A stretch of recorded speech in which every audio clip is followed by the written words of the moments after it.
এই যে এই বাচ্চা মেয়েটা যেটা কালো ড্রেস পরে আছে, সাদা প্যান্ট, এই মেয়েটা আমাদের বাড়ির একটা কাজের মেয়ে।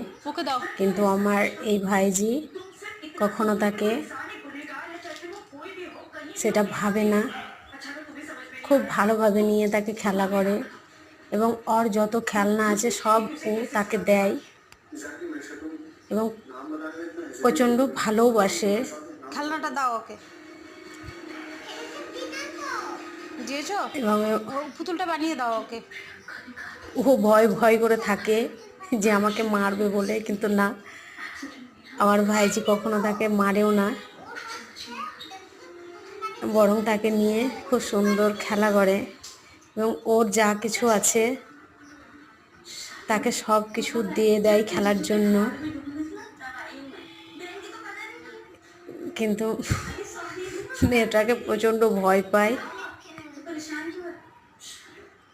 খুব ভয় ভয় করে পাশে পাশে থাকে।